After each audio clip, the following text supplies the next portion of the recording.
Bonjour, ravi de vous retrouver pour cette nouvelle vidéo hebdomadaire. Donc, on va regarder ensemble les indices, discuter un petit peu de tout ce qui s'est passé et voir un petit peu la suite avec quelques opportunités, quelques actions. Donc, évidemment, le sujet de cette semaine, ça a été que Poutine est passé à l'offensive. On se détend, alors hier déjà, donc il y a eu la capitulation hier globalement, on se détend aussi aujourd'hui puisque ça commence déjà à parler, alors il faudra voir évidemment si ça va se faire ou pas, c'est là où il y a cette dimension de volatilité qui peut perdurer bien entendu. Donc de première discussion, l'Ukraine serait prête déjà à dire on va être autant neutre, mais après il y aura la question du Donbass à trancher. Donc c'est la guerre, c'est triste bien entendu, mais éventuellement déjà des conversations. En tout cas, ce qui est sûr, c'est voilà, on le sait, Poutine veut très certainement pas traîner, que ce soit pour régler la situation d'une manière militaire ou discutée. Ensuite, voilà, il ne faut pas négliger que quand même l'Ukraine a des forces militaires certes inférieures, mais qui sont quand même importantes, et surtout une population, comme je le répète, hein, qui est très attachée à son pays, à son indépendance, à sa démocratie, et qui se battra.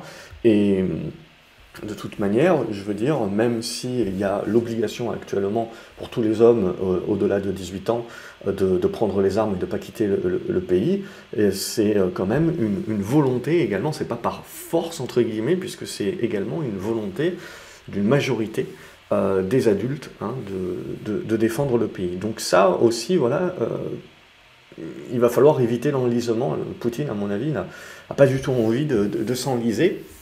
Donc ça va se jouer, je pense, d'une manière assez rapide dans un sens ou dans l'autre. Bien entendu, on verra. Hein. Ce qui est le plus important, je dirais, c'est que finalement ça se règle rapidement, de manière pacifique, ça serait le mieux.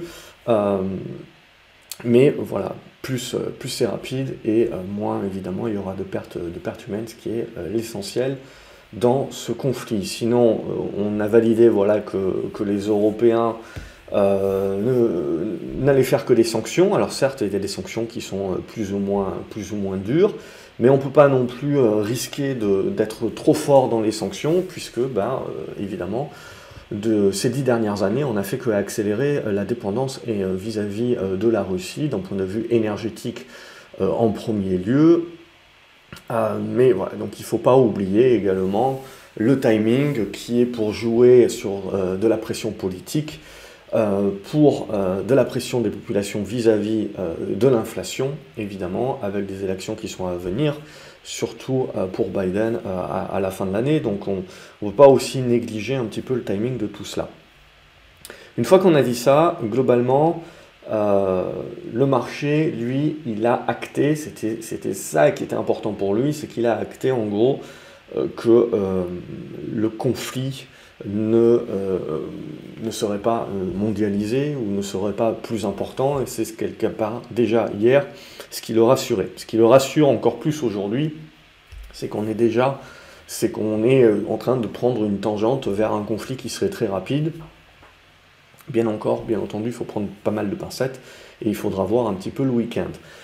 Maintenant, ce qui est très important de comprendre également, ce n'est pas parce qu'il y a entre guillemets, alors c'est toujours la guerre bien entendu, mais entre guillemets une potentialité de désescalade qu'il faut se dire que les marchés vont remonter sur leur plus haut. Il faut se rappeler que les marchés ont dégradé et ont commencé leur baisse avant que la situation en Ukraine dégénère, et je dirais que la situation en Ukraine était la goutte qui a fait déborder le vase et qui a fait des capitulations sur les marchés. Donc le marché se soulage quelque part de cela, dans l'idée qu'il répare les excès qu'il avait fait par rapport à l'incertitude et au déclenchement de la guerre en Ukraine. Mais pour autant, ce qu'il faut bien se dire maintenant, c'est qu'il faut faire attention à, d'une part, être satisfait de la force de ces rebonds, c'est très souvent le cas lorsqu'on a des conflits, hein, on a énormément de volatilité, Et quelque part, c'est toujours la même chose, c'est l'incertitude qui fait peur et qui fait vendre, mais une fois que le risque est matérialisé, c'est-à-dire la guerre entre guillemets, tous ceux qui avaient voulu vendre par peur justement, ils ont déjà vendu, et très souvent c'est là où on a le rebond qui se matérialise. Ce qu'il faut comprendre également, donc, c'est que essentiellement, aujourd'hui, ce qui fait peur au marché et ce qui a un petit peu qui a grippé les rouages, c'était essentiellement, évidemment, toujours l'inflation. Du coup, le fait que les banques centrales se réveillent un petit peu tard et se réveillent vite, donc avec la hausse des taux et potentiellement les politiques un petit peu moins accommodantes dans le futur. Donc ça, c'est les éléments pour moi qui sont toujours, et qu'il ne faut pas oublier, qui sont toujours en ligne de fond. Et par-dessus est venu le conflit ukrainien. Mais donc ce qu'il faut bien se dire, c'est que si le conflit ukrainien se résout, en effet, les marchés se soulagent, mais ils se soulagent d'un excès. Mais pour avoir un vrai retournement à la hausse du marché, il va manquer du boulot. Il va falloir encore bosser là-dessus. Donc c'est pour ça qu'il est important de bien dissocier les deux. Et donc important de voir ici qu'on a quand même un rebond assez important, de 350 points qui se fait, mais on est en train de revenir sur l'ancienne zone de support qu'on avait fini par lâcher et qui avait créé donc les tensions. Mais en gros, même si on venait à revenir, je dirais, sur la zone des 6850 points, ce qui serait déjà pas mal, 6900 points, on reviendrait, alors le CAC 40 a été beaucoup plus résilient sur l'aspect inflation, taux et compagnie, grâce notamment à beaucoup de valeurs cycliques, de valeurs value, mais globalement, voilà, même si le CAC réussissait à revenir vers la zone des 6850-6900 points, ça serait en gros revenir à là où on était avant le conflit ukrainien. Donc c'est là aussi où il faut faire la part des choses, c'est-à-dire que on a un très bon rebond, on voit qu'il y a une volonté acheteuse, mais pour autant, il ne faut pas mettre la charrue avant les bœufs et il va falloir continuer de naviguer à vue et continuer de naviguer chandelier après chandelier. Donc là, on a un très très bon rebond. L'idée, c'est de se dire, on est en train d'arriver dans la zone de résistance. Est-ce qu'on va passer ça comme dans du beurre ou est-ce qu'on va bloquer? Et donc, à un moment donné, avoir envie de consolider cette hausse en revenant sur la zone des 6666 qui redevient une zone du coup support au-dessus de laquelle on reste dans ce mode rebond, mais éventuellement où on peut avoir une construction. Alors, il y a le scénario alternatif, évidemment, c'est éventuellement que ce week-end, les choses se passent bien et on va bel et bien vers de la discussion et vers de la désescalade. On peut très bien donc avoir le marché qui continue sa remontada. Mais pour moi, voilà, cette zone des 6900 points, c'est mon pivot aujourd'hui.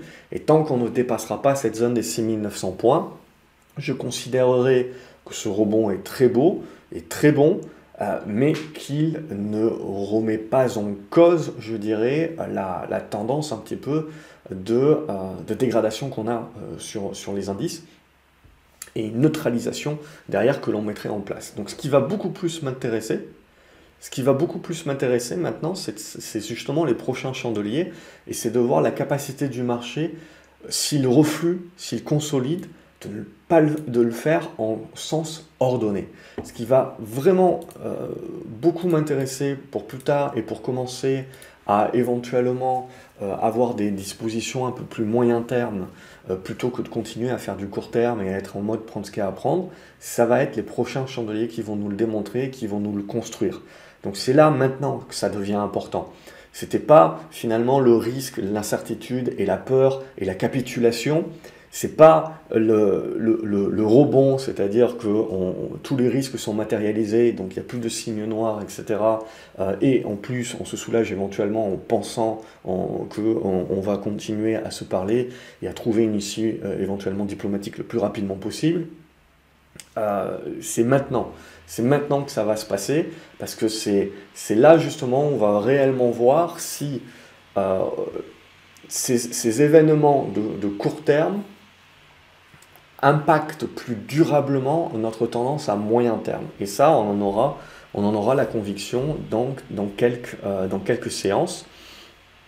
On a eu un excès, on corrige l'excès, Et donc c'est maintenant que ça se passe. C'est soit on est capable en effet de reconstruire une congestion ici, d'en sortir par le haut et donc de se remettre dans des dispositions, de dire bon ben on se remet éventuellement dans des dispositions pour recasser par le haut et donc relancer une tendance haussière et donc se soulager sur un paquet de points, hein, l'inflation transitoire, etc. Ou alors on recasse tout par le bas, rien n'est réglé, on rejoue à se faire peur avec des nouveaux points. Et là, évidemment, on continue de naviguer dans une figure en biseau descendant, où on voit qu'on a une oblique haussière qui tourne aux alentours des 7000 points actuellement, et cette oblique que j'avais en hypothèse, et qui potentiellement est celle qui est vue par le marché, qui tourne aux alentours des 6400 points, qui est le gros niveau pivot, avant d'aller chercher une zone vers les 6100 points, 6000 points, qui serait un retracement sur les sommets qu'on avait en 2020, et sur les sommets de 2007 également. Donc pour l'instant, nous n'en sommes pas là, mais en fait, on est revenu, on a corrigé l'accès, et on est revenu un petit peu le nez au milieu de la figure, et donc il faut maintenant patienter et attendre de voir les prochaines séances qui seront capitales pour voir si c'est un simple rebond au prorata en effet de la peur, et on corrige cet excès-là, mais sans pour autant remettre en cause la dégradation lente que l'on avait commencé à mettre en place.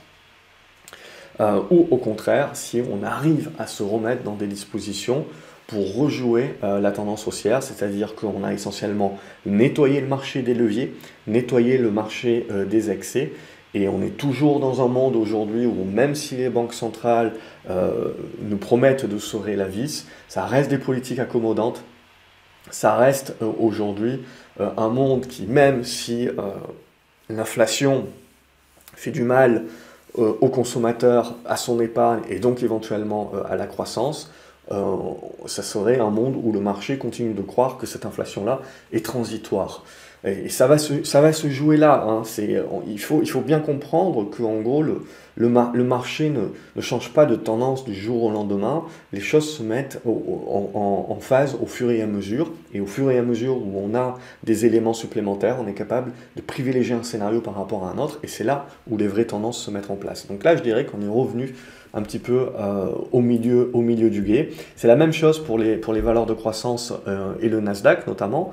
Donc vous voyez, on avait fait un premier rebond ici, on n'avait pas tenu les supports, donc là vous avez la capitulation qui se met en place. On est allé chercher les 13 000 points, on arrive en 2 séances à remonter 1000 points, alors c'est déjà exceptionnel. Maintenant toute la question, c'est la même chose. Alors là on arrive sur une première zone de résistance, hein, aux alentours des 14 100 points. Si on arrive à franchir, on peut éventuellement aller chercher l'oblique ici sur la zone des 14 400 points, mais le quid c'est maintenant que ça se passe, c'est est-ce qu'on est capable de faire un truc comme ça, et là ça serait assez fort en effet, un très bon signal de force, ou au contraire on se dit que voilà, on a corrigé un petit peu l'excès par rapport au conflit ukrainien, mais on reste aujourd'hui dans ce qui a cassé la dynamique auparavant, qui n'était pas l'Ukraine, mais qui est la remontée des taux et un petit peu le serrage de vis qui forcément casse un petit peu la dynamique des valeurs technologiques, des valeurs de croissance. Et donc là, il faudra voir, pour moi, c'est exactement la même chose, c'est-à-dire que même si le marché revient chercher, je dirais, la zone des 13 700 jusqu'à 13 600 en gros, il ne faudra pas nécessairement dire « Oh mon Dieu, c'était juste un rebond, on est reparti pour un tour, etc. » Il faudra attendre. Il faudra attendre de voir, en effet, si on arrive à construire des supports sur ces zones-là et à construire, en fait, une congestion ici. Et après, si on en sort par le bas, évidemment, c'est pas bon. Et si on en sort par le haut, c'est là où on peut recommencer et on aura les configurations qui sont en train de se construire actuellement pour rejouer des tendances un petit peu plus moyen terme. Donc c'est toute la différence entre être dans un marché de trader où on va justement être dans une mentalité prendre ce qu'il y a à prendre et commencer petit à petit à construire des figures qui nous permettent, qui forment des congestions et dont l'issue va nous permettre de jouer cette fois-ci des tendances plus poussées, un petit peu plus durables, même si on restera toujours dans des indices qui sont dégradés, mais on pourra jouer certainement une poussée un petit peu plus durable en termes de de séances et de semaines. C'est ça que je veux dire. Et donc là, c'est pareil, c'est la même chose. C'est-à-dire pour moi, on a fait ce qu'on avait à faire et maintenant, je me remets un petit peu dans l'observation, justement, de me dire, ok, qu'est-ce que les acheteurs vont me montrer, jusqu'où les acheteurs sont capables d'aller, et surtout ce qui m'intéresse, c'est quand on va refluer, qu'on va prendre quelques profits, où est-ce que les acheteurs sont capables tout de suite de trouver un support. Le plus tôt, le mieux, mais surtout de montrer de la résilience, plutôt que les vendeurs qui recassent derrière tous les supports comme dans du beurre. Ça sera négatif et ça validera plutôt qu'on a fait un très bon rebond, mais ça reste du rebond. On va regarder ce qu'on a oublié. Alors on ne parle plus du tout du Covid actuellement, plus personne ne parle également des taux, mais regardez, c'est ça aussi pour moi qui est très intéressant. Alors souvenez-vous, on avait parlé donc de la dégradation des taux déjà depuis très longtemps, depuis de nombreux mois, et ce qui était très important quand on a vu Omicron, c'est qu'on avait les taux justement qui s'étaient détendus, donc les obligations, prix des obligations qui avaient monté, et qui étaient revenus sur des zones éventuellement pour casser les résistances. Et ce qu'on s'était dit à ce moment-là, c'était de dire, il faut faire attention parce que si on casse les résistances, ça ne veut pas forcément dire que c'est super pour les valeurs technologiques, etc. Il faut se dire, si on casse la résistance sur les obligations, c'est qu'on commence à avoir peur sur la croissance. Et ça, évidemment, c'est quelque chose aussi qui peut bloquer les marchés. Et donc là, évidemment, Omicron, très rapidement, a été validé par les marchés comme étant bénin. Donc on a enclenché le côté inflation, remontée des taux, et donc je vais privilégier les valeurs value, les valeurs cycliques. On a les taux qui ont continué donc de monter jusqu'à le conflit en Ukraine, où là on voit on a un rebond sur les obligations qui est intervenu. Ce rebond, il est technique. Et on le voit hier, en même temps donc que la guerre a été déclenchée globalement, eh ben, les taux également ont recommencé à se tendre. C'est-à-dire que à partir du moment où on a quelque part le risque qui s'est matérialisé, le marché ne joue plus l'incertitude et le risque en fait que le conflit impacte la croissance. Parce que ce dont le marché avait peur, c'est que le conflit s'étende à plusieurs nations. Et il y a eu, et le doute a été quand même clair pour le marché. Mais là, le doute a été complètement levé hier, le doute avait déjà été commencé à être levé mardi, c'est-à-dire on ne s'attendait pas à autre chose que des sanctions. Et donc voilà un petit peu dans l'idée où on est. Donc on est toujours, on le voit, dans des taux qui restent tendus, donc dans des marchés qui continuent aujourd'hui de scénariser et de jouer le scénario que les banques centrales ne vont pas être impactées par le conflit en Ukraine, notamment la Fed, et elle va augmenter de 50 points de base, très certainement en mars, début mars, ces taux. Et que donc ce sujet-là, alors j'appuie là-dessus parce que tout le monde ne parle plus que du conflit ukrainien. Il faut bien comprendre que le sujet de la remontée des taux reste le sujet principal pour les marchés. Et reviendra sur le devant de la scène, évidemment, dès que les journalistes dès qu'on n'aura plus de quoi parler du conflit ukrainien, évidemment, qui actuellement fait la une. Ce qui m'intéresse également d'un point de vue purement graphique, c'est que l'on voit qu'on avait cassé un biseau descendant, et en fait, ce rebond avec le conflit russe est venu refaire un pullback dessus. Donc tant que de toute manière que les taux, ces obligations-là ne remontent pas au-dessus des 113, je pars du principe, tant qu'on ne va pas remonter au-dessus des 113, on ne peut pas vraiment parler de détente des taux, de quelque chose de durable. Et donc du coup, c'est ça aussi qu'il faut prendre en ligne de compte, ne pas omettre que l'Europe est dépendante de la Russie d'un point de vue énergétique, et donc vous avez toute une stratégie, d'une part, de réarmement mondial, mais qui est une tendance de fond qui est déjà en place depuis longtemps, qui va être accélérée par ce conflit ukrainien. Vous avez également tout ce qui était, on en avait déjà parlé, tout ce qui était risque de crise énergétique vis-à-vis du pétrole, du gaz, avec des désinvestissements qui étaient là depuis 2014 et qui donc est encore plus surenchéri avec le conflit ukrainien. Donc tout ça, ça pousse encore plus à aller vers les énergies alternatives. Mais pour aller vers les énergies alternatives, vous avez besoin de plus, au début tout le moins, pendant la transition, de plus de pétrole, de plus de gaz. Donc c'est là aussi où on rentre dans un monde où ça va devenir très intéressant dans la consolidation du secteur, puisque la bulle des énergies vertes s'était nettement dégonflée. Et là, on revient justement à remettre sur la table du nucléaire, et donc l'uranium.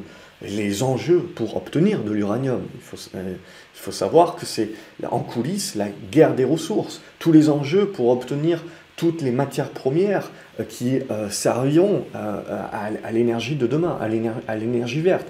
Là, on joue des tendances de très long terme, à 20 ans, 30 ans. Donc c'est ça, on est en plein dedans.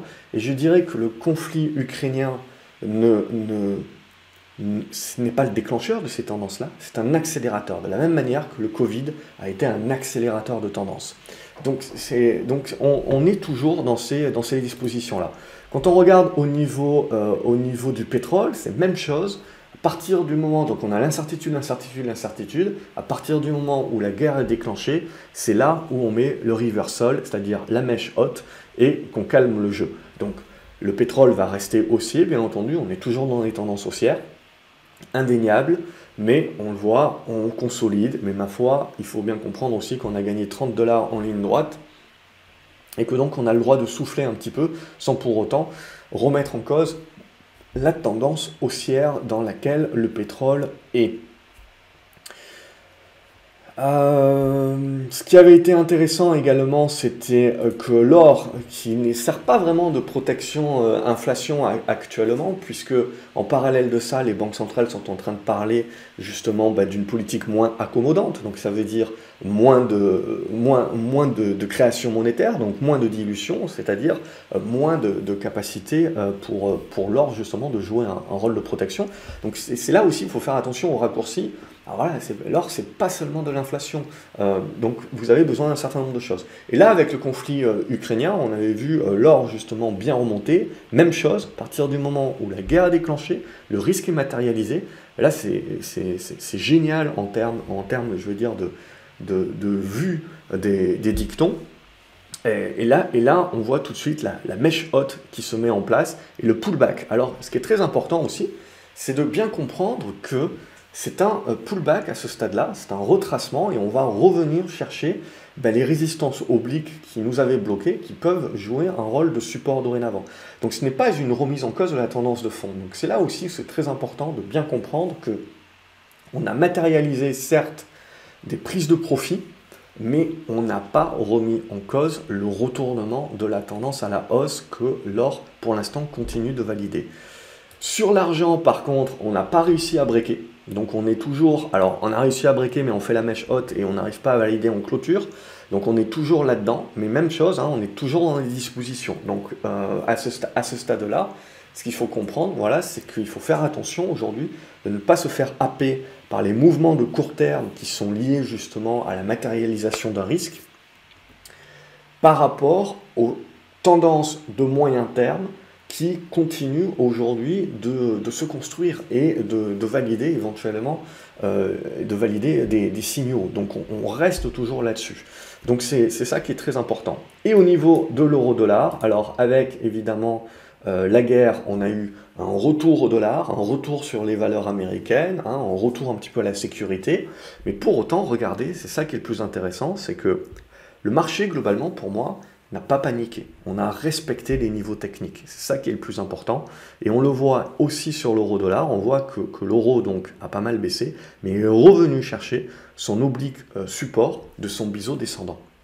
Donc on reste bien entendu dans un monde qui privilégie encore le dollar, mais on le voit, on est en train de neutraliser un petit peu cette tendance. Et l'idée derrière, c'est de dire par où on en sort. Si vous voulez une vraie capitulation et un vrai risque et une vraie genèse d'un vrai risque qui fait paniquer réellement, et donc où on revient vraiment chercher du dollar en mode sécurité, il faut casser cet oblique support par le bas.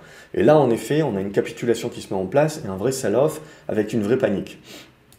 Pour l'instant, tant que ce n'est pas le cas, on ne l'a pas. Et le scénario reste toujours le même, c'est éventuellement la BCE qui rattraperait un petit peu son acolyte, la Fed, et de jouer à un moment donné ou à un autre, on verra, mais un scénario éventuellement de retournement de l'euro. Alors pour l'instant, on n'en est absolument pas là, bien entendu, on reste encore dans le biseau, il n'y a pas de cassure, on reste même en dessous des moyennes mobiles, donc il n'y a pas de disposition.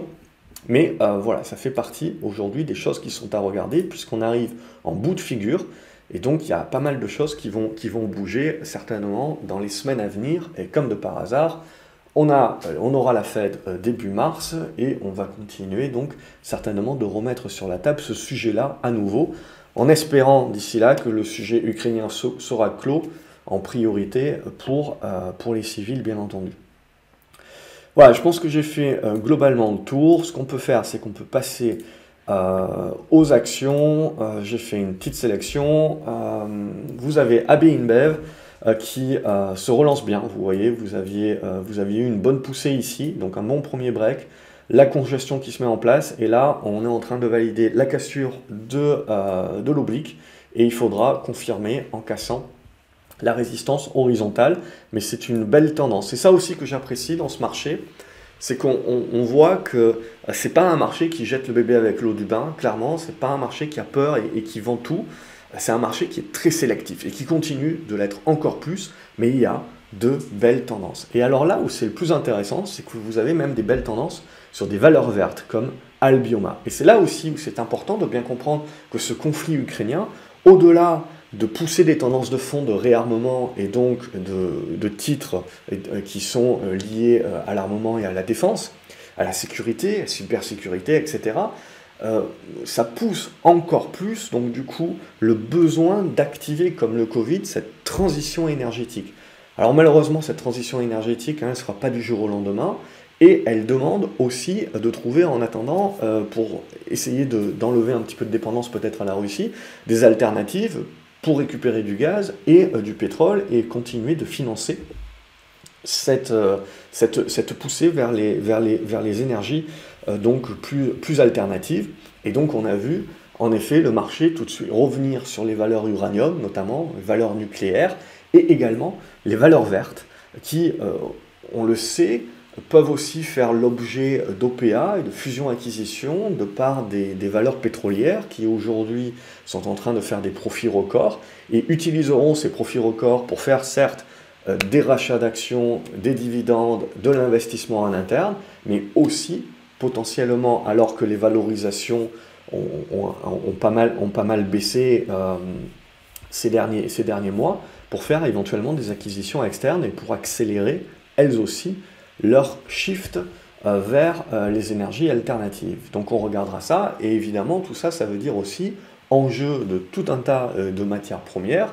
Je ne vous referai pas le dessin, hein. Globalement ça fait 2-3 ans qu'on en parle, et pour moi, que ce soit le Covid ou que ce soit le conflit ukrainien, ce sont des accélérateurs de tendance, mais c'est des tendances de fond qui sont bel et bien là.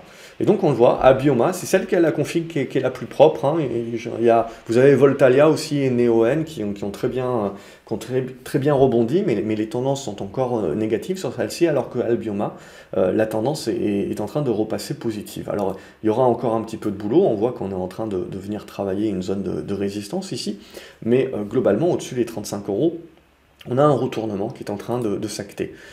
Pour les valeurs américaines, c'est toujours Apple qui tient un petit peu tout le monde. Alors toutes les autres GAFAM ont craqué, plus ou moins. Alors là, on a un rebond qui est plus global. Mais ce qui est important, voilà, c'est bien de comprendre que le jour où Apple se plante, il faudra faire très attention à la suite. Et là, Apple, on voit, est venu chercher un support et une moyenne mobile de 100, et on a la grosse réaction qui se met en place. Mais je dirais, Apple, vous pouvez l'utiliser comme un indicateur, c'est-à-dire qu'en effet, vous voyez, on a baissé très rapidement et on est venu chercher un support et on a réagi très fortement, mais pour autant, on est toujours en dessous de niveaux de résistance importants. Donc en fait, quand on regarde Apple, le marché a fortement réagi ces 2 derniers jours et ça permet à certains qui ont joué le rebond de faire des profits très rapides et très importants, oui. Mais c'est la suite maintenant qui va être encore plus importante parce qu'on ne fait, même avec ces 2 journées de rebond très fort, et même si on devait continuer un petit peu, on ne fait à ce stade-là que se remettre dans une situation de neutralité. Et donc, tout est encore à décider. Et il faudra sortir de la figure par le haut ou par le bas pour vraiment avoir la tendance de moyen terme qui se génère. Sinon, on reste dans les figures avec de la volatilité et du zigzag éventuel qui peut continuer en sens sain. Arcelor également réagit très vite, puisque bien entendu, on voit le marché donc, qui passe tout de suite du coq à l'âne et qui repasse tout de suite en rachetant tout de suite les valeurs cycliques et des valeurs value. Et donc il revient tout de suite à ses premiers amours, alors qu'il avait plutôt dérisqué les jours d'avant. Bref, on voit aussi que les marchés ont toujours beaucoup de liquidités. Il y a toujours le TINA, même si les banques centrales parlent de resserrer, hein, on est toujours aujourd'hui dans une prime de risque qui est offerte par le marché, qui est supérieure à ce que vous obtenez sur les obligations. Et donc à partir de là, aujourd'hui, certes, oui, des fois, on va chercher de l'obligataire, du dollar, etc., parce qu'il y a une guerre, en effet, et ça, c'est vraiment des risques qui se matérialisent, qui sont importants, et on préfère à la limite perdre sur des taux réels, être en perte plutôt que de risquer sur des actions. Mais globalement, on le voit tout de suite, dès que le risque se matérialise et qu'on est en signe gris et plus en signe noir, on a le marché qui revient tout de suite sur les actions. Mais on voit surtout que le marché, il y a une tendance de fond là aussi qui revient, c'est le côté value. Alors il ne faut pas omettre néanmoins que vous pouvez avoir sur un laps de temps plus court un retour au prorata sur les valeurs de croissance. On a vu notamment, ça faisait des semaines que les valeurs de croissance se faisaient défoncer sans le moindre rebond. On a vu qu'il a fallu finalement l'acte de guerre hier du conflit pour qu'on aille capituler sur ces valeurs de croissance et qu'on rebondisse en l'espace d'aujourd'hui et d'hier. Vous avez des rebonds sur la plupart des valeurs qui sont de 10, 15, 20% sur leur plus bas atteint en ouverture hier. Donc là aussi, c'est des réactions très importantes, mais ça aussi, ça ne suffit pas à vous retourner les tendances de fond. Et donc, ce qui va être vraiment important maintenant pour vraiment déterminer la suite à plus moyen terme, c'est d'observer les constructions éventuelles. Alors, le rebond a peut-être encore un petit peu de marge, on verra, mais maintenant, il va falloir observer les prochaines séances pour avoir les constructions, les congestions, et ce sont les issues qui nous permettront de valider des tendances plus moyen terme qui conviendront à des profils qui sont plus en mode suivi de tendance, etc., sur quelques semaines, plutôt que juste le mode trader, en mode prendre ce qu'il y a à prendre. Donc ArcelorMittal, là aussi, met un gros rebond aujourd'hui de 10%, mais même chose, hein, on le voit, même si on met un gros rebond, en fait, on ne fait que corriger l'excès, en gros, de l'incertitude de la guerre en Ukraine, et on revient un petit peu dans le milieu de tableau. Donc il va falloir attendre de voir si on a la capacité d'aller au-delà des 29 euros, notamment pour se remettre dans des dispositions haussières, ou au contraire de caler là et de continuer de congestionner, mais dans le bas de la figure, ce qui restera un élément de prudence. Atos, c'est toujours baissier, mais on a encore hier, dans la panique, validé l'oblique descendante. Donc ça aussi, c'est ce qui m'importe, c'est de voir que quand les marchés, du coup, capitulent, on respecte quand même les niveaux techniques. Donc c'est là justement où je dis il y a capitulation, mais il n'y a pas panique. On a toujours des niveaux techniques qui sont très bien respectés, et ça me conforte, moi, dans l'envie d'acheter. Quand je vois que les marchés paniquent, capitulent, et qu'en gros on gravite au milieu de nulle part, ou que je ne vois pas le support, tout simplement, que le marché voit potentiellement, ça, je préfère laisser tomber l'achat, quitte à louper une opportunité, etc. Donc là, on a un rebond sur Atos, mais même chose, Atos, ça reste une tendance baissière, hein.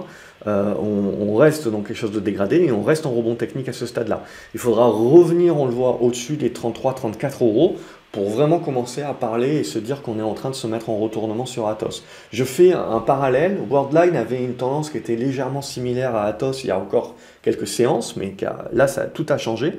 On voit Worldline qui est mieux disposée que Atos notamment, et qui a besoin, elle, on le voit, de continuer de congestionner dans une figure en triangle symétrique, et donc il faudra également en sortir par le haut pour commencer à acter les retournements. Sinon, ça reste des tendances baissières de fond. Carrefour, ça reste propre, je reviens dans l'ordre chronologique, en alphabétique plutôt. Donc Carrefour, ça reste toujours propre, ça reste toujours défensif. Ça peut faire une nouvelle poussée, on le voit sur débordement des 18,30 €. Au niveau de CGG, pas mal de volatilité sur CGG, mais ce qui nous intéresse, c'est qu'on est en train de valider le biseau descendant. Et ce qui va nous intéresser encore plus, c'est les résultats. Et on voit sur les parapétrolières, les résultats sont quand même achetés. Donc il y a les pertes, puisque en règle générale, les résultats sont pas trop mauvais, valident plus ou moins la recovery. Surtout, les perspectives annoncées sont plutôt positives à chaque fois. Donc ça fait plaisir au marché. Donc on verra si c'est le cas également pour CGG, ce qui lui permettrait éventuellement de casser ce biseau descendant par le haut et donc de pousser un petit peu plus haut, c'est-à-dire après les pétrolières, éventuellement, on le voit, le marché s'occuperait des parapétrolières et donc continuerait de descendre dans la chaîne. Claranova, je vous l'avais dit la semaine dernière, pour moi, il n'y avait pas grand-chose, il n'y a toujours pas grand-chose. Voilà, c'est difficile, mais globalement, alors, il peut y avoir du rebond technique, bien entendu, et il va falloir rapidement se dire, utiliser les 4 € pour pouvoir rebondir, mais après, il va falloir de la construction pour se mettre un petit peu plus sous la dent. Là, voilà, on revient sur ce qu'on a pu dire sur les valeurs vertes, notamment, et au-delà de la façon dont va être résolue la chose à court terme, c'est toutes les implications de long terme que ça peut pousser, et notamment, on le voit, sur des valeurs d'énergie alternative. Donc on a EDPR, là qui justement, vous le voyez, gagne 3 € très rapidement, mais même chose, Albioma était très propre, mais les autres sont un petit peu moins propres, malgré le fait qu'il y a eu de très bons rebonds. Il va falloir attendre de voir les congestions, c'est-à-dire avoir la capacité là, de faire ça, de tenir, et puis derrière de casser les zones de résistance, les zones pivots, de se remettre au-dessus, et là de commencer à se remettre en fait dans les hauts des figures, et ça deviendra beaucoup plus positif. Engie également n'avait pas échappé à la baisse hier, mais on voit tout de suite les titres qui sont très forts, c'est qu'ils sont tout de suite achetés et ils restent et ils demeurent dans leur tendance haussière. Donc c'est le cas de Engie encore aujourd'hui. Eramé également, Eramé exceptionnel, qui ne fait que renforcer également que matière première, c'est vraiment le nerf de la guerre et ça va continuer d'être le nerf de la guerre au sens propre comme au sens figuré dans les prochaines années, puisque c'est là où tout va se jouer. Et on le voit donc, Eramé qui a fortement rebondi sur sa moyenne mobile 20, qui est en train d'attendre. Il y a une résistance aux alentours des 118 €, on verra si elle passe ou pas. Si ça passe, c'est éventuellement les 130 € que l'on peut viser. Au niveau de Esker, ça c'est valeur de croissance. Donc on a du rebond technique qui est en train de se mettre en place, mais bien entendu, je veux dire, là on arrive sur un premier niveau de résistance. Si ça passe, ça sera la moyenne mobile 20, et ensuite une petite consolidation. Et ce n'est que quand on aura la capacité ici de casser par le haut, qu'on aura un peu plus de probabilité pour jouer un rebond un petit peu plus. Hein. La tendance reste dégradée, bien entendu, mais voilà, ça c'est typiquement le type de rebond qu'on peut jouer. Sinon, on peut avoir la consolidation qui se fait tout de suite et la cassure plus tard. Il y a différents scénarios, différentes alternatives, mais l'idée c'est de se dire qu'on est en train de se mettre en cheval de bataille, en gros, pour la construction du retournement. C'était pas la bonne expression, mais ça vous fera peut-être le week-end. Euronav, également les tankers, on a vu, ça faisait déjà quelques semaines que ça allait très bien, ça continue d'aller très bien avec les tensions. Et donc là, on a un break qui est en train de se faire sur un break oblique, attention, mais il manque le break horizontal pour aller un petit peu plus haut. Alors, mais on voit, les volumes sont là, donc on est les tankers très positifs. Au niveau de l'or et au niveau des minières, alors je prends Harmony Gold, alors il y a quelques minières qui ont des meilleures configurations qu'Harmony Gold, hein. Je prends Harmony en guise d'exemple, c'est juste pour dire, voilà, on a eu justement une poussée avec la peur, à partir du moment où on matérialise la guerre, on voit tout de suite, on vend la nouvelle finalement, et par contre, ce qui est important, c'est qu'on ne fait pas ça. Si on fait ça, et qu'on le fait évidemment sur la majorité des minières, ça veut dire clairement, et sur l'or du coup, ça veut dire clairement que voilà, on casse la dynamique que l'on avait éventuellement mise en place. Là, pour l'instant, on ne casse pas. Pour l'instant, c'est un retracement et on se remet un petit peu dans la zone de congestion. Donc ce qu'il faudra évidemment, c'est redémarrer. Et là, on remettra, si on arrive à redémarrer, c'est là où on remet des scénarios moyen terme sur les minières, or et argent. Donc là, on est en observation également. Hermès, comme la plupart des valeurs de croissance, on fait du rebond technique à ce stade-là, mais voilà, il faut encore se penser qu'on aura pas mal de zigzags, parce que tant qu'on ne va pas réussir à casser, vous voyez, cet oblique ici, et ensuite ce niveau pivot-là sur les 1300 €, et puis après, bon, je vous passe les autres niveaux, mais voilà, il y a du boulot, et il y a plusieurs étapes à passer avant de commencer à pouvoir parler de retournement. Donc tant que ce n'est pas le cas, c'est du rebond, et on reste en mentalité prendre ce qu'il y a à prendre. Par contre, tout ce qui est métaux, on voit tout ce qui est valeurs cycliques, là, on est tout de suite dans des valeurs qui restent encore dans les tendances, qui arrivent à sauver leur support. On voit Imerys a sauvé le sien. Et maintenant, ce qui va nous intéresser, c'est qu'on revient un petit peu dans la neutralité. Et ce qui va nous intéresser, c'est les prochaines séances. Si on est capable de faire un truc comme ça, évidemment, c'est très positif et ça voudra dire que le marché revient directement sur inflation, taux, etc. Et donc, valeurs cycliques et matières premières globalement, et je dirais matériaux de base surtout. Ipsen également, on voit que le healthcare, donc tout ce qui est santé, ça fonctionne plutôt bien. Ipsen, c'est toujours propre, c'est toujours haussier. LVMH, je ne vous fais pas un dessin, on a un bon rebond qui se met en place aujourd'hui, mais là aussi, vous le voyez, on reste dans une neutralisation. Donc il ne faut pas négliger qu'éventuellement le rebond a peut-être encore un petit peu de marge, mais voilà, qu'éventuellement on va le consolider. Et si on repart à la baisse, évidemment, je ne fais pas un dessin. Il faut s'en servir comme indicateur LVMH du même acabit que Apple. Ce qui, pour vraiment redevenir positif sur les marchés et vraiment se dire qu'on va repartir pour une jambe haussière, c'est pas pour tout de suite, je pense, mais il y a vraiment du boulot et en gros, il faudrait faire un truc comme ça, assez rapide. Quels seraient les catalyseurs pour ça? J'en vois pas à aujourd'hui, honnêtement. Je vois suffisamment de catalyseurs pour se dire, voilà, on fait un bon rebond, on neutralise et on construit. Mais après, clairement, là, le sujet Fed, il va revenir tout de suite sur le devant de la scène, et c'est ça qui va vraiment importer. Pas vraiment ce qu'on va décider en mars, mais ce que le marché va projeter sur la suite. Morel et Prom, pour l'instant, n'arrivent toujours pas à casser. Donc toujours les 2,85 € là à 2,90 € à casser par le haut pour vraiment libérer le cheval. Au niveau de Nacon, toujours la zone des 5,50 € pour casser. Neoen, voilà, pour moi c'est du rebond. Alors on voit, c'est un très bon rebond, hein, vous gagnez plus de 5 €, donc c'est pas anodin. Mais ce qui est vraiment à prendre en compte aussi, c'est que ça reste du rebond. Éventuellement, on peut peut-être aller chercher les 32-33 €, mais c'est quelque chose aussi qui va avoir besoin de maturer et de congestionner potentiellement avant qu'on puisse parler de retournement. Donc on n'y est pas encore. Ontex Group, même chose, valeur value, etc. Mais on n'a pas réussi à tenir cette congestion, on casse par le bas. Donc là, pour moi, je laisse tomber la valeur à ce stade-là, tant qu'elle n'arrive pas à revenir à nouveau au-dessus des 7 € et à se remettre dans des bonnes dispositions. Ça risque de faire plutôt le zigzag. Orange, mais ça reste une valeur que je suis quand même parce qu'il y a de plus en plus de volume. Bref, on sent que ça intéresse. Orange également, on fait une petite consolidation, on ne remet pas en cause cette tendance, c'est toujours très propre, toujours très défensif. Prosus, par contre, là, c'est une tendance baissière, bien entendu. La seule chose que l'on peut faire, c'est éventuellement tenter du rebond technique à ce stade-là. Alors, il y a le gap ici sur les 56,50 €. Après, voilà, est-ce qu'on va faire un rebond technique fort ou est-ce que ça sera pas grand-chose et on va repartir ici et construire? Ça, c'est de l'observation des prochaines séances qui va nous l'indiquer. En tout cas, pour l'instant, ce qu'on joue, c'est du rebond technique éventuel. Il n'y a pas autre chose à se mettre sous la dent. Au niveau de Ruby, c'est en train de construire là aussi, donc il faut laisser les zigzags s'opérer, la congestion se faire, ça construit. L'important c'est de ne pas faire de clôture, on le voit en dessous des 27 € pour ne pas remettre en cause cette construction.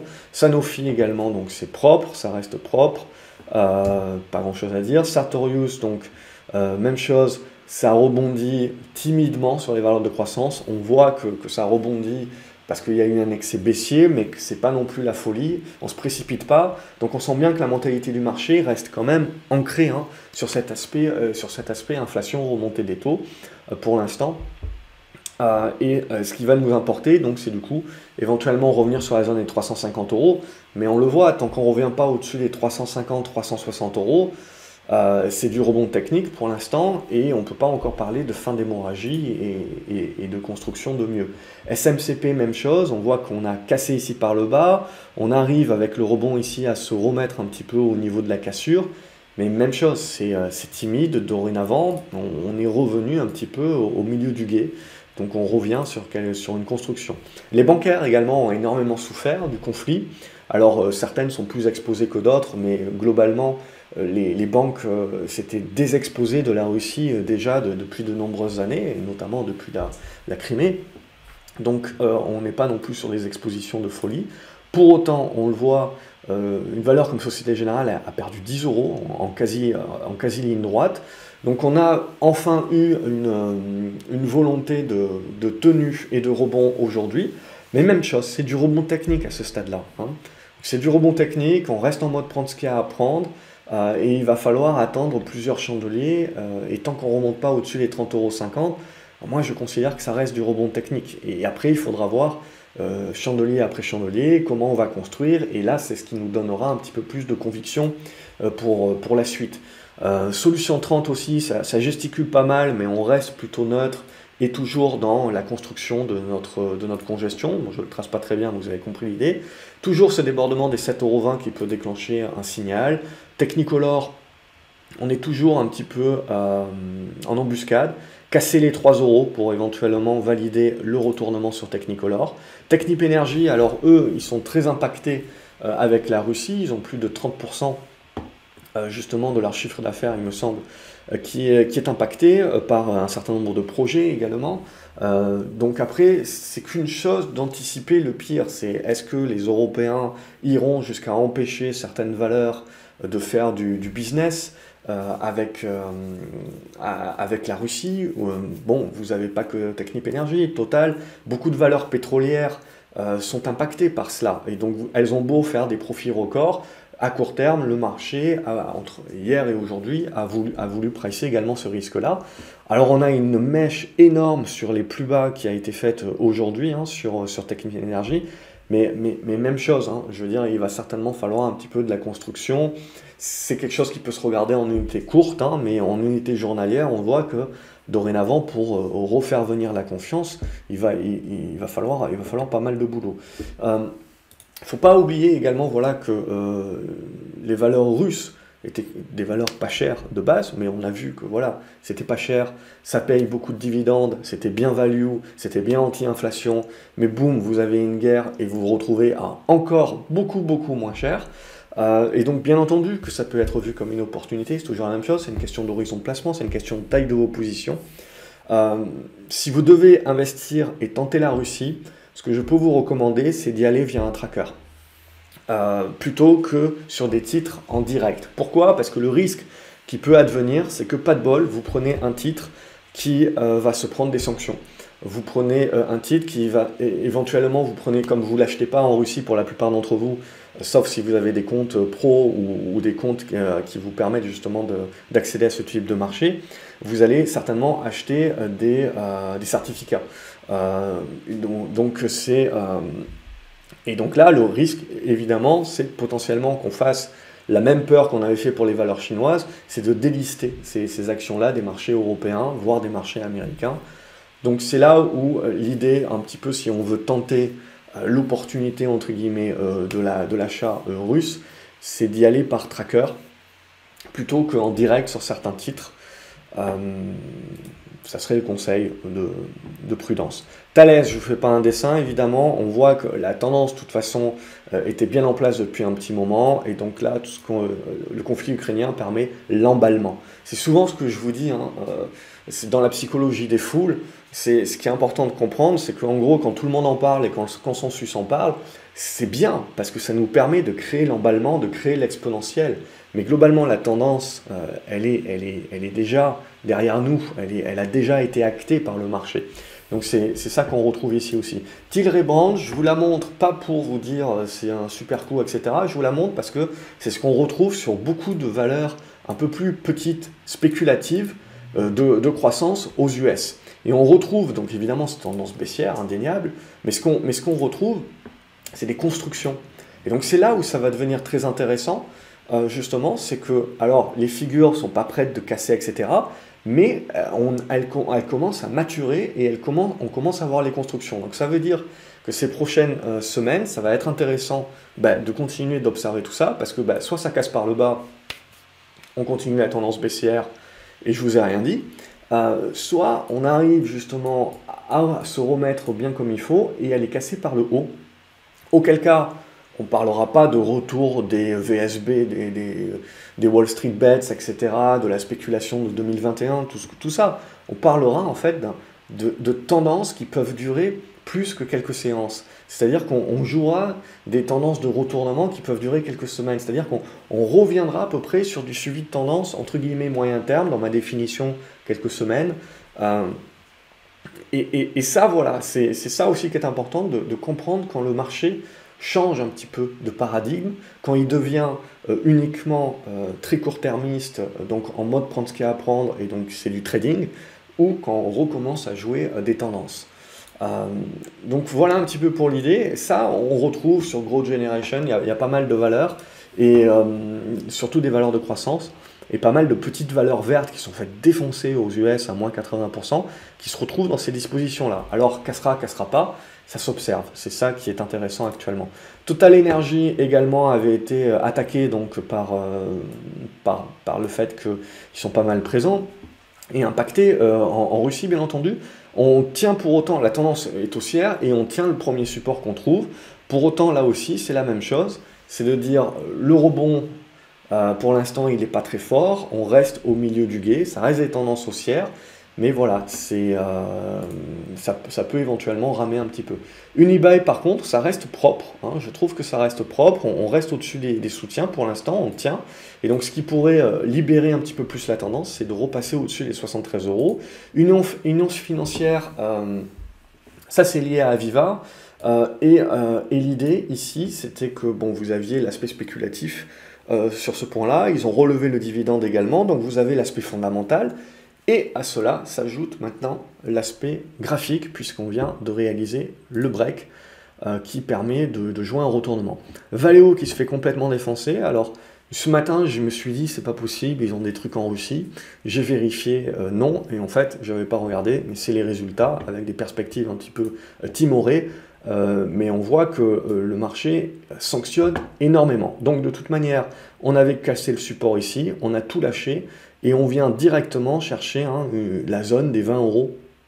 20 €, alors il y avait la zone des 20,50 €, mais on est cherché un petit peu plus bas que ça, vers la zone des 20 €, 20,20 €. Il y a encore un gap, alors non, il n'y est plus parce que ça a méché ici, mais il y a encore une zone globalement vers la zone des 19 €.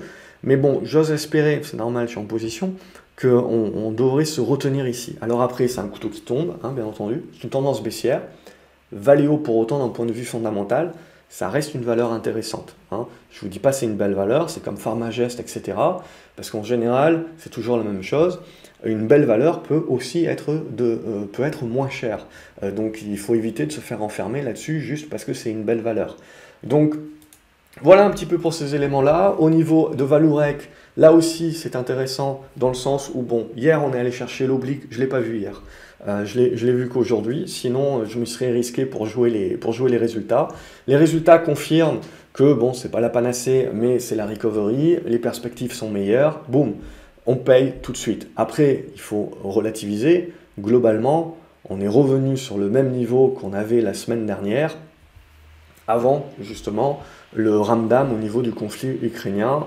Donc ça aussi, c'est important de comprendre, et de dissocier, de se dire ouais, on a gagné 25% sur des résultats, du coup tout le monde a acheté les résultats, etc. Bon, globalement on revient sur le niveau qu'on avait il y a une semaine, donc c'est une opération neutre entre guillemets. Maintenant, ce qui va nous intéresser, c'est qu'on arrive au bout d'un biseau, d'un triangle symétrique, pardon. Donc c'est cette zone des 9 € là, 9 €, 9,60 € à dépasser, qui permettra de valider le retournement. Globalement, après, si vous regardez ces graphiques-là, Vallourec, Fugro et CGG sont plus ou moins dans les mêmes types de configurations, donc on sent bien que le marché est en train de reprendre de l'appétit pour le risque et d'aller chercher justement le côté parapétrolière dorénavant, qui vont profiter des réinvestissements, etc. bien entendu. Et Wordeye, on en a parlé un petit peu plus tôt, donc je ferme là. Je vous souhaite un excellent week-end. Comme d'habitude, j'espère que ces vidéos vous plaisent, vous servent, vous aident peut-être à dégrossir un petit peu tout cela.